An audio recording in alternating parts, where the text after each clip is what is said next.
Assalamualaikum warahmatullahi wabarakatuh. Sobat kita, bertemu lagi dengan saya Muhammad Zezen, pemimpin redaksi bandungkita.id.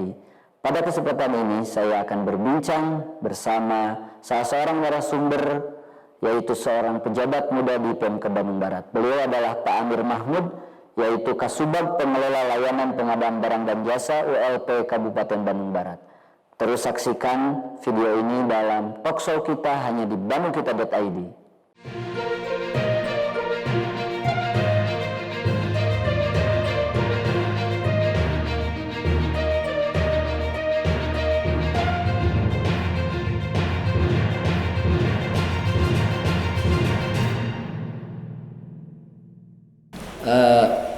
Pak Amir, Siap. mungkin kita masyarakat pengen tahu nih, ULP ini kan erat kaitannya dengan yang namanya LPSE. Tapi mungkin tidak semua masyarakat tahu apa itu sih LPSE itu gitu. Mungkin hanya pengusaha-pengusaha yang sering ikut tender yang mengerti apa itu LPSE. Boleh dijelaskan, Pak?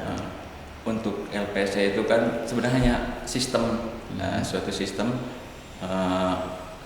elektronik untuk memfasilitasi tender. Jadi kita yang difasilitasi oleh pemerintah, jadi terbuka sistemnya dan semua tercatat, seperti itu. Terus kan ada yang namanya Pokja ULP. Ya. Sebenarnya Pokja ULP ini tugasnya apa nih di ULP? Pokja ULP salah satu tugasnya itu melelangkan ya, menenderkan paket-paket yang ada di Bandung Barat, yang ada di dinas-dinas masing-masing, melalui permohonan kepala dinas, PPK salah satunya, PPK memohon kepada kami untuk ditayangkan di portal RPSE. Tapi sebelum mengikuti tender kan harus terdaftar dulu ya, perusahaannya gitu. Iya, betul. Nah, untuk supaya kita, misalkan perusahaan saya pengen mengikuti tender di ULP Bandung Barat, bagaimana caranya untuk bisa mendaftar di LPSE ini? Secara simpel saja. Simpel ya. Sebenarnya sangat mudah ya untuk pengusaha-pengusaha yang ada di Bandung Barat, untuk bisa ikut di tender di Bandung Barat itu sangat mudah prosesnya. Tinggal datang pada saat itu yang pertama itu adalah kita buka LPSE, portal LPSE bandungbarat.go.id. Tinggal klik aja ya. Tinggal klik, di situ ada form yang untuk mendaftar. Nah, tata caranya seperti apa? Secara online juga daftar. Secara online, betul. Secara online nanti setelah diisi, nah akan dilakukan verifikasi di UKPBJ di sini, di ULP di sini akan diverifikasi. Yang datang itu wajib adalah direkturnya. Nah, jadi diverifikasi untuk keaslian administrasinya, SIUP-nya, terus akte pendiriannya, NPWP, segala macamnya itu. Jadi dibuktikan. Kalau mengisi online itu kan mereka hanya melampirkan saja, belum melampirkan, kita belum melihat. Nah, pada saat verifikasi kita cek semua, mereka semua langsung harus datang. Kelengkapan administrasinya semua dicek. Setelah itu sudah dia bisa. Nanti ada konfirmasi di situ, ada surat email balasan bahwa sudah terdaftar, sudah clear bisa ikut tender yang ada di Bandung Barat ataupun di kabupaten kota yang ada di Indonesia. Nah, ada syarat khusus nggak, perusahaan-perusahaan apa saja yang bisa ikut tender atau bebas gitu? Bebas. Semua yang berbadan hukum bisa. CV atau PT yang penting berbadan hukum. Iya, ya? berbadan hukum. Baik itu yang kecil ataupun yang besar. Kalau untuk yang kualifikasinya kecil, apalagi sekarang ya, pemerintah dengan mengeluarkannya Perpres 12 tahun 2021 untuk kapasitas pengadaan yang bisa dibilang dulu hanya bisa diikuti untuk kelas menengah ke atas, di atas 2M 2,5 itu, sekarang itu sampai 15M untuk pengusaha-pengusaha, usaha kecil. Bisa mengikuti sampai 15M di aturan yang terbaru ini. Sebetulnya masyarakat juga mungkin pengen tahu apa sih kelebihan pengadaan barang dan jasa secara elektronik ini. Apa sih manfaatnya atau kelebihannya seperti apa?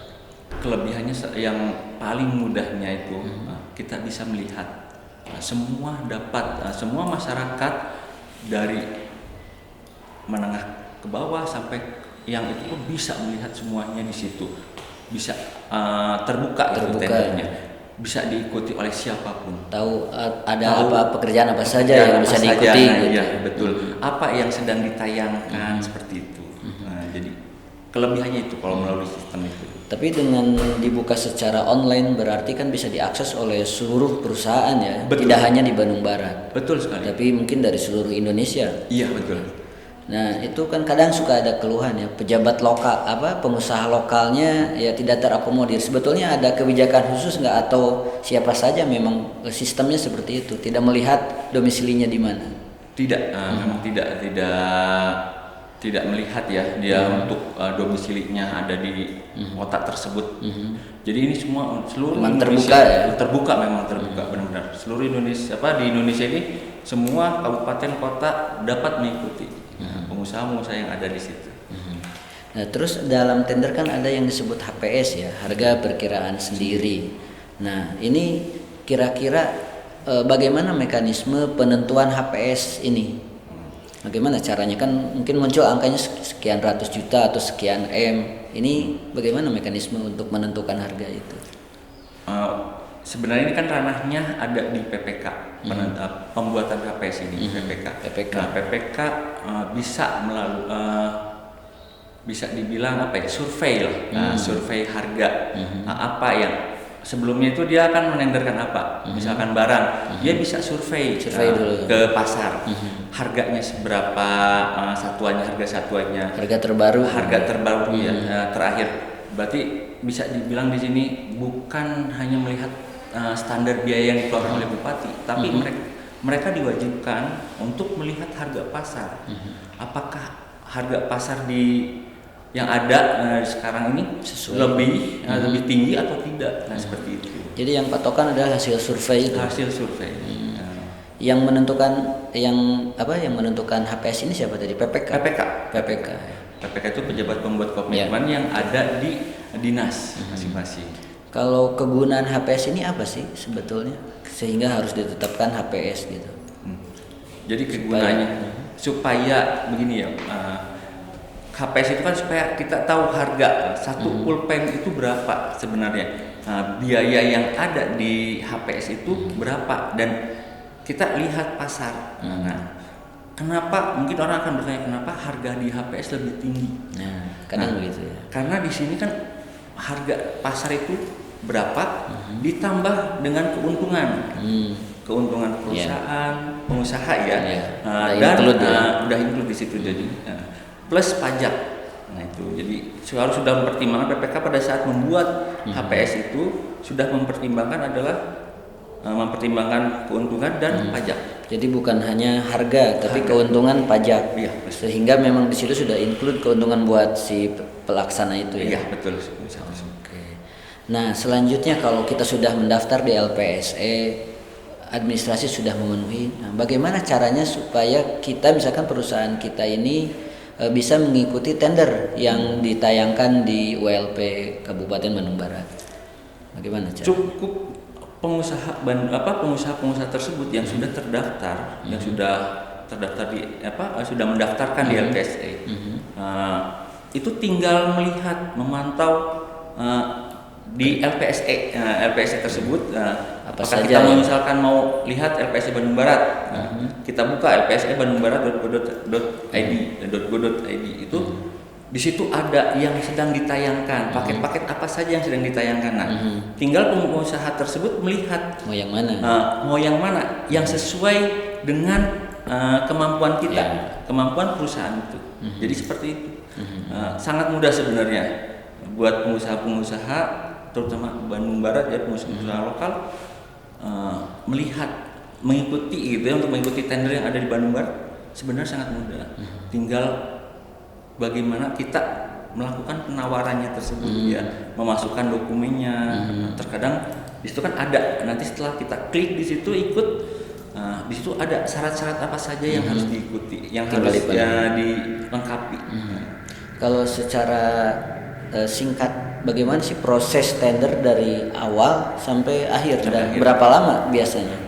Nah, kalau berapa lamanya untuk waktunya itu tentatif ya. Dalam artian begini, kita pisahkan dulu pengadaan barang, pengadaan konstruksi, konsultan dan jasa konsultan dan pengadaan jasa lainnya. Nah, untuk pengadaan barang terusnya konstruksi dan jasa lainnya kurang lebih lah ya, ini kurang lebih sekitar 30 hari. Kalau untuk yang konsultan itu kurang lebih sekitar 40 sampai 45. Nah, itu tergantung tingkat kesulitannya ya. Paket yang sedang dilaksanakan. Seperti misalkan konstruksi nilainya besar. Nah, itu mungkin pasti akan butuh waktu lebih panjang daripada yang seharusnya misalkan 30 hari seperti itu. Jadi di situ karena pada saat awal pertama itu dinas itu memasukkan paket permohonan untuk ditayangkan pada SIMobile. Masuk ke SIMobile, terusnya ada di situ juga ada LPSE. Di dalam LPSE itu ada SIMobile, ada aplikasi SIMobile. Nah, di dalam aplikasi tersebut kita masukkan, PPK memasukkan permohonan untuk ditayangkan. Dari situ nanti kami terima nih dari ULP. ULP menerima, mengeluarkan surat tugas kepada Pokja. Kalau kita bicara ini ya, lelang tender ya. Kalau untuk bicara PL beda lagi. Nah, kalau untuk yang tender itu setelah kita mengeluarkan surat tugas kepada Pokja, selanjutnya adalah melakukan review untuk paket tersebut dengan PPK. Review itu bisa membahasnya itu membahas tentang KPS, KAK, terus persyaratan, nah seperti itu. Setelah di situ review sudah oke, baru segera ditayangkan paket tersebut. Paket tersebut tayang, pengumuman, di situ ada pengumuman, ada batas waktunya, pengumuman berapa hari, 3 hari, pengumuman, terusnya unwitching itu 3 hari setelah pengumuman, terus penutupan, kita setelah itu pembukaan. Nah, pada saat pembukaan itulah pembukaan dokumen tersebut yang hanya bisa membuka itu hanya Pokja. Jadi kita baru tahu tuh, Pokja saja baru tahu siapa saja yang daftar. Nah, seperti itu. Di situ berapa penawarannya, nilainya, apa dokumennya lengkap atau tidak secara sistem, semua tercatat. Nah, setelah dari sana baru melakukan evaluasi. Setelah evaluasi selesai, kurang lebih mungkin kalau kami membuat rata-rata ya, kurang lebih sekitar 3 sampai atau 5 hari. Yang tadi saya sampaikan di awal, tergantung paketnya, kerumitan paketnya. Kalau misalkan terlalu besar ya, besar dan nilainya besar dan kerumitannya cukup lumayan, mungkin dia butuh waktu lebih daripada 5 hari atau 3 hari itu. Karena di situ harus klarifikasi dan pembuktian di mana kita kalau di awal itu kan mereka hanya memasukkan secara online. Nah, kita tidak tahu nih, Pokja ini belum tahu apakah itu asli atau tidak. Verifikasi faktualnya ya. Jadi makanya disitulah pembuktian di mana semua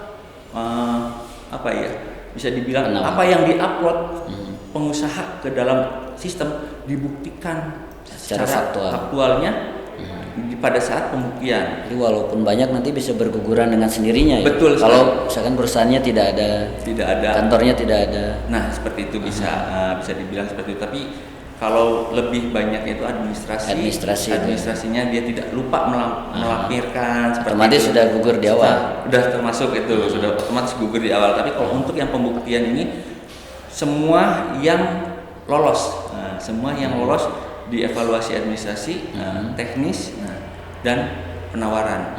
Nah, itu baru kita lakukan pembuktian. Pembuktian itu apa yang ditawarkan itu semua yang dimasukkan diperiksa secara faktual di saat itu ya, pada saat pembuktian.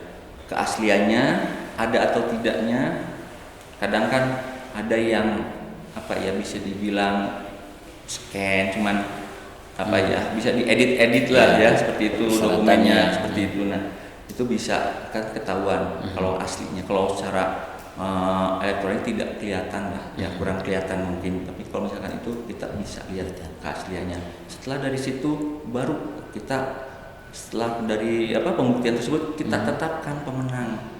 Nah setelah penetapan pemenang baru masuk masa sanggah. Kurang lebih 5 hari waktunya dari masa sanggah. Setelah masa sanggah selesai sudah clear, disitulah resmi kasarnya sebuah perusahaan menjadi pemenang pada paket tersebut, pada lelang tersebut. Apa saja yang bisa disanggah? Kan kadang ada satu perusahaan misalkan tidak puas dengan pengumuman WLP nih, karena perusahaan A yang dimenangkan, padahal dia merasa dia juga memenuhi syarat gitu untuk dimenangkan. Apa saja selama 5 hari itu hal-hal yang bisa disanggah dalam hal apa? Jadi begini, untuk sanggah itu yang bisa hal-halnya yang bisa itu karena biasanya karena bisa dibilang kurang ketelitian lah, ada kesalahan di dalam pemahaman dokumen tersebut. Bisa jadi misalkan surat sewa, seperti itu ada. Pokoknya yang hal-halnya biasanya tentang kualifikasi. Iya, terusnya administrasi dan teknis gitu. Pernah ya ada yang sanggah seperti itu? Kalau misalkan untuk saat ini pasti semua pengadaan ada rata-rata ya sanggah. Melakukan sanggah, terutama konstruksi pasti ramai. Karena kita tahu ya konstruksi di sini pengusahanya itu banyak ya, banyak pengusaha konstruksi di sini yang mungkin bisa dibilang hanya karena mereka melakukan penawaran terendah, mereka menganggap bahwa saya yang layak sudah dimenangkan. layak menang. Padahal yang dimenangkan yang lebih tinggi gitu biasanya. Iya, nah seperti itu. Padahal kan tidak. Itu tidak jadi acuan ya. Itu acuan terakhir. Jadi pertama itu kan administrasi, harus kita lihat administrasi mereka lengkap atau tidak. Terusnya teknis itu mereka untuk teknisnya mereka itu kan melakukan seperti membuat metode, terus membuat jadwal pelaksanaan nanti apabila dia menang apa yang akan seperti itu akan menjadi salah satu penilaian buat Pokja ya. Nah seperti itu. Terusnya untuk tenaga ahli, kalau untuk konsultan itu dia sesuai atau tidak tenaga ahlinya. Misalkan yang dibutuhkan adalah S2. S2 bisa ahli ekonomi atau itu seperti itu, ahli ekonomi ataupun ahli sipil. Nah, dia melampirkan apa? Nah, seperti itu. Itu kan pasti sudah masuk ya kualifikasi itu. Nah, ketika sanggah masuk, selanjutnya Pokja ini seperti apa untuk menanggapi ketika ada sanggahan? Ya. Pokja menjawab sesuai apa yang dia lampirkan. Tertulis tertulis di dalam sistem ya. Nah, jadi secara sistem ini kita masih secara sistem sanggah itu ada di LPSA ya, masih ada di proses pengadaan. Jadi mereka pengusaha yang gugur melakukan sanggah di online, bisa dibilang di sistem LPSA, di mana Pokja punya kewajiban maksimal 3 hari setelah masa sanggah selesai itu untuk dijawab. Nah itu 3 hari ya. 3 hari. Tapi pernah nggak ada kasus misalkan ada human error, misalkan operator LPSA yang salah mengupload sehingga hasil putusan ini jadi berubah, jadi dimenangkan yang sanggah gitu. Nah, kalau itu pernah terjadi, ternyata kesalahan ada di Pokja seperti itu pernah ada. Seperti itu pernah. Cuman rata-rata kalau bisa dibilang rata-rata tidak hasilnya itu memang rata-rata banyaknya kesalahan dari dalam penyedia menyampaikan seperti itu. Nah, berbicara tender, mungkin tadi soal ada juga tergantung kerumitan. Ini pengalaman Pak Amir sendiri, tender apa yang paling besar dan terkecil? Yang paling besar nilainya sampai berapa gitu Pak? Contohnya apa? Nah, kita ketahui di tahun 2021 ini tender yang paling besar itu adalah jalan bentuk SMI ya. Nilainya berapa? 100 M lebih itu. Nah itu. Nah, untuk yang terbesar saat ini. Ya. Saat ini ya di tahun 2021 adalah yang terbesar adalah SMI. Kurang lebih berapa itu 100 lebih ya di atas. Ini sudah jalan ya? Sudah jalan. Prosesnya rumit ini. Mungkin kan pasti penawaran banyak sekali ya. Besar, banyak kan. Terusnya persyaratan pun yang harus kita Pokja evaluasi sangat banyak. Iya, betul. Kalau yang terkecil? Yang terkecil itu bisa dibilang apa ya? Terlalu banyak sih ya. Kalau yang terkecil itu karena kan batas tender itu 200 ya. Mulai boleh tender itu kan di atas 200 nilainya. 200. Kalau di bawah 250 sampai 200 itu pengadaan langsung. Ya. Nah, itu yang di bawah 200 banyak konstruksi ada yang hanya mungkin rehab seperti itu sekolah ataupun pasang paving block atau segala macam itu seperti itu.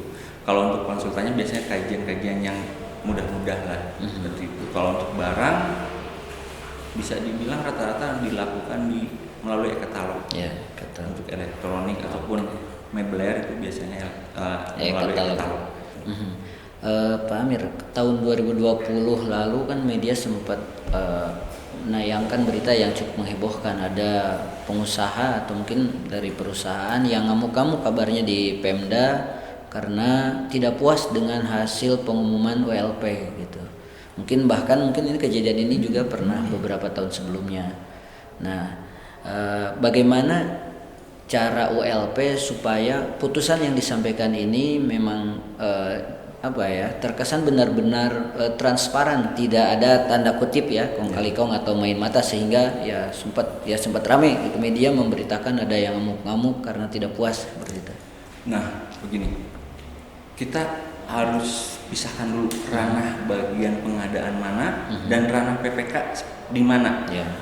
Kalau selama prosesnya sampai sangga itu selesai, itu masih ranahnya Pokja di sini atau bagian pengadaan. Kalau yang paham pasti melakukan sanggah ya. Nah, betul sekali. Kalau yang paham pasti dia melakukan tidak marah-marah, tidak melakukan marah-marah di luar seperti itu. Pada saat waktunya sanggah mereka akan menyanggah, menyampaikan sanggahan mereka, ketidakpuasan mereka di situ. Nah, kalau misalkan yang terjadinya itu ranahnya di PPK, misalkan apakah SPJ-nya rumit, susah keluarnya, terusnya kontraknya lama belum ditandatangani seperti itu, jadi itu masih ranahnya di sana gitu. Ataupun terjadi misalnya perubahan di sana di PPK itu harus disampaikan juga kepada kami. Misalkan ketidakpuasan PPK kepada Pokja, hasil yang ditetapkan oleh Pokja itu bisa terjadi. Nah, itu ada sebenarnya kalau yang paham itu waktunya itu mereka bukan marah-marah di luar, tapi manfaatkan waktu yang ada, manfaatkan waktu yang ada di sistem itu. Pada saat masa sanggah ya, kalau memang dia tidak puas sanggah di situ hasilnya. Nanti kan kita memberikan jawaban ya. Nah, terkadang ya itulah, kami ini bukan alat pemuas. Kadang mereka itu tidak puas, mereka itu selalu merasa yakin bahwa saya itu pemenang hanya karena misalnya dari urutan, dari nilai penawaran mereka lebih kecil ya, nomor 1 bisa dibilang, karena kan yang semakin rendah itu peringkat 1. Tapi mereka lupa bahwa ada aturan yang dibuat bahwa apabila penawaran di bawah 80 maka dibuka analisa. Untuk konstruksi itu biasanya yang marah-marah itu pengadaan konstruksi itu. Memang yang selalu ramai itu pengadaan konstruksi. Nah, itu kadang mereka itu tidak paham, jadi menganggap bahwa saya pemenang, ataupun mungkin bisa jadi mereka lupa pada saat memasukkan dokumen ada yang tidak tersampaikan, seperti itu. Makanya kalau kami ini semua tercatat, makanya kami akan buka pada saat apabila memang ada sanggah yang dibuka dokumennya kita buka semuanya. Nah, soal transparansi penentuan pemenang tender ini ya khususnya ketika 3 besar. Ini kan ya hal yang paling urgennya di situ gitu. Bagaimana apa yang menjadi penentu ketika 3 besar ini untuk menentukan pemenang sehingga ini transparansi ini memang difahami oleh ya calon pemenang tender ini misalkan sudah 3 besar. Apa yang paling utama selain tadi harga penawaran untuk penentuan pemenang ini? Sebenarnya sudah jelas kalau misalkan jadi kayak gini. Untuk penawaran itu harga penawaran itu itu adalah penilaian terakhir ya. Apabila dokumen mereka lengkap semua, misalkan dari 10 pendaftar 5 yang lolos, 5 yang lolos untuk pembuktian, melaksanakan pembuktian. Pada saat pembuktian ternyata 5-5-nya ini masuk nih, lolos semua. Nah, hasil akhirnya adalah apa? Dicari nilai terendah itu. Nah, seperti itu. Nanti pada saat penetapan, misalkan di peringkat 1 yang menang, berarti yang 2, 3, 4, 5 itu menjadi cadangan. Berarti di situ pemenang pertama, yang peringkat pertama itu berarti yang terendah. Tapi tidak selalu penawaran terendah juga pemenang tender ya? Bukan, tidak selalu seperti itu. Bisa jadi misalkan begini, apabila mereka melakukan penawaran, ternyata peringkat 1-nya itu terendah itu, penawar terendah itu di bawah 80%. Kita buka analisa harganya. Apabila si perusahaan pada saat menjelaskan, di situ kan harus menjelaskan ya, membuktikan apa sih yang jadi dasar dia menawar, ya kan? Seperti misalkan ongkos angkut, terusnya segala macam, terusnya upah, nah seperti itu. Itu kita buka semua. Kalau rata-rata di atas 80% kan penawaran. Untuk saat ini di tahun 2021 ini yang terjadi malahan di bawah 80%. Oh, ada. Iya, banyak, bisa dibilang banyak, dan hampir rata-rata di bawah pemenang itu di bawah 80%. Dinilai tidak wajar kalau begitu. Sebenarnya bukan tidak wajar, tapi dianalisis kembali. Jadi gini, nah ini sebenarnya lebih bagus ya seperti itu. Di bawah 80% itu bagus. Tapi dalam artian begini, bagusnya itu kita lihat dari sisi positifnya ya. Bagusnya itu berarti persaingan sudah merata gitu. Pengusaha mau kecil mau besar semua bisa menawar dan bisa menentukan. Nah, yang jeleknya itu sebenarnya layak atau tidak sih harga yang dia cantumkan, dia tawarkan kepada paket tersebut ya. Seperti misalkan jalan, itu kan di situ kan ada ongkos angkut, ada bahan, iya kan, jasa bahan, terusnya pembelanjaan apa, sewa apa gitu, misalkan dump truck ataupun apa. Nah, mereka menawarkan pada saat membuat penawaran benar atau tidak, nah itu yang terjadi. Makanya ada pembuktian, nah kita buktikan semuanya di situ, kita klarifikasi semuanya. Apa yang dia tawarkan, seperti misalkan harga bahan, kita cek nanti ke tempatnya, betul tidak mereka memberikan harga seperti itu. Kalau misalkan mereka ternyata tidak memberikan harga seperti itu, ya sudah, kita gugurkan, kita anggap kebohongan ya, membuat palsu ya, memasukkan data yang palsu, nah seperti itu. Itu berarti kita gugurkan seperti itu. Jadi tidak menjadi jaminan. Terusnya kemudian ada kemungkinan juga apa? Pada saat membuat penawaran dia asal mencantumkan gitu ya. Nah, pada saat kita panggil untuk melakukan pembuktian klarifikasi itu, verifikasi, mereka tidak bisa menjelaskan ini dapat dari mana. Mereka tidak bisa menjawab. Nah, berarti kami apa? Kami gugurkan. Berarti bisa dibilang hanya membuat penawaran apa ya? Mengarang mungkin ya buat mereka itu. Seperti itu. Begitu Pak. Oke, Pak Amir, mungkin 2 pertanyaan terakhir nih. Kita sering dengar gitu, khususnya mungkin dari tanda kutip ya, pengusaha-pengusaha yang akhirnya dikalahkan lah tanda kutip. Memang PSO ini kan pengadaan secara elektronik ya, pengadaan barang dan jasa. Tapi ada selorohan mungkin hanya dari segelintir saja sih dari pengusaha bahwa ya memang prosesnya online melalui elektronik, tapi ketika penentuan lelang ya tanda kutip tetap kembali ke subjektivitas WLP. Akhirnya ya ini kan ungkapan ini perlu diklarifikasi oleh WLP yang menentukan akhirnya kedekatan dengan WLP atau tanda kutip ya hal-hal lain. Nah, mengenai tudingan-tudingan seperti itu seperti apa ini, karena kan rentan WLP dituding seperti itu. Terima kasih nih. Akhirnya bawah meja katanya selesai seperti itu. Terima kasih. Saya akan klarifikasi juga. Di kami tidak ada seperti itu. Di ULP Kabupaten Bandung Barat, insya Allah tidak ada ya. Tidak akan berani melakukan hal seperti itu. Apa yang keluar dari kami, penetapan pemenang yang keluar dari bagian pengadaan, insya Allah kita dapat pertanggungjawabkan.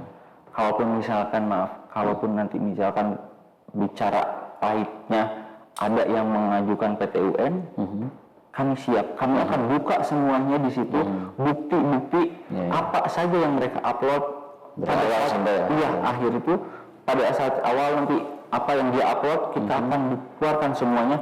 Hasil penilaian kita pun akan kita keluarkan. Insya Allah apa yang keluar dari kami, insya Allah dapat kami pertanggungjawabkan.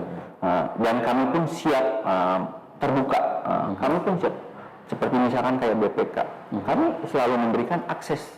Silahkan kita buka akses semuanya untuk BPK melihat apakah ada kesalahan dari kami. Kalau misalkan memang ada, silahkan. Nanti itu sih selanjutnya mangga ya. Dari apakah akan nanti dilimpahkan kepada APH atau bagaimana? Tapi yang pasti kami siap.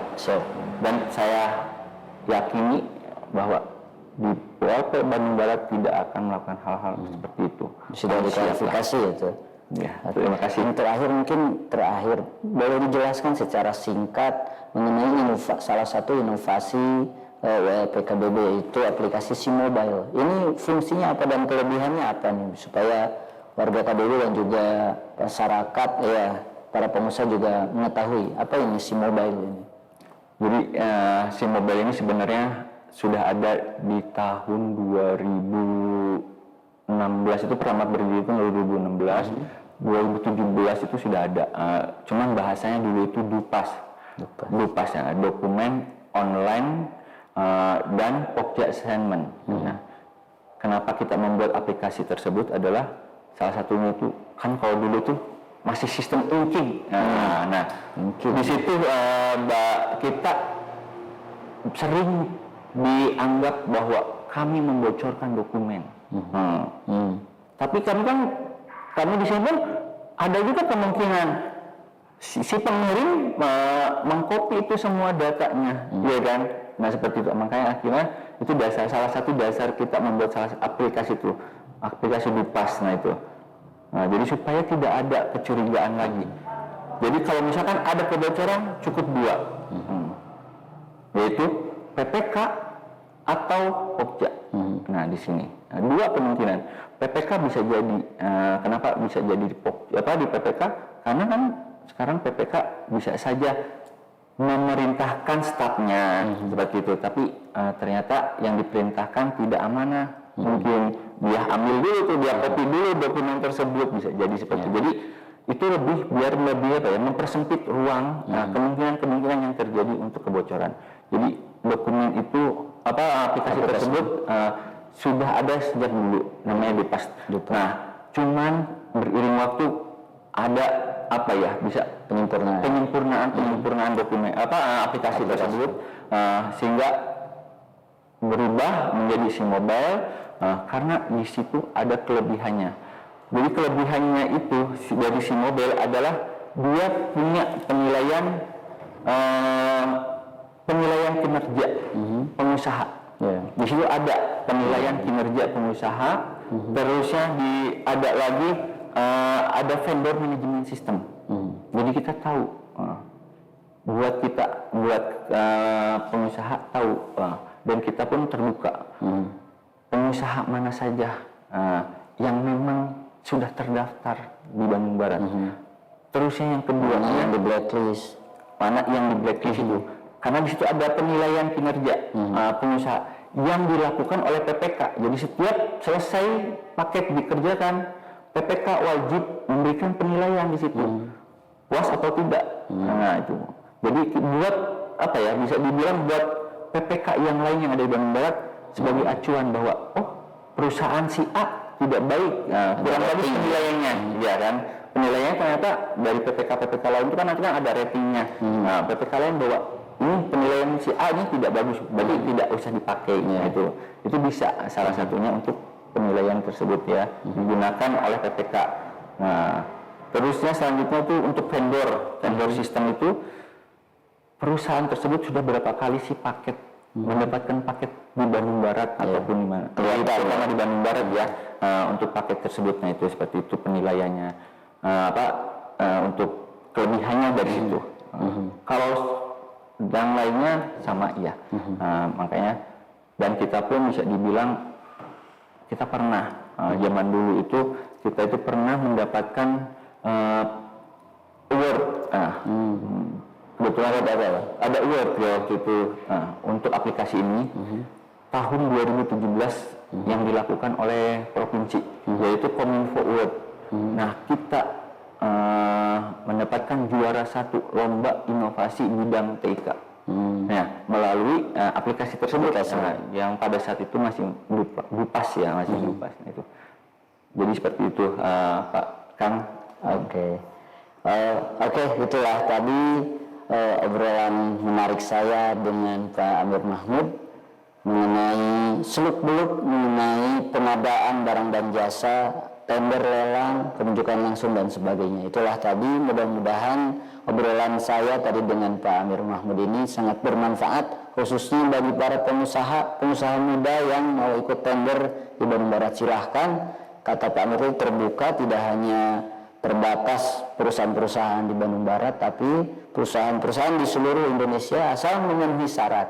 Dan WLP Kabupaten Bandung Barat juga memastikan dalam penentuan pemenang ini dijamin objektif dan semua terdokumentasi.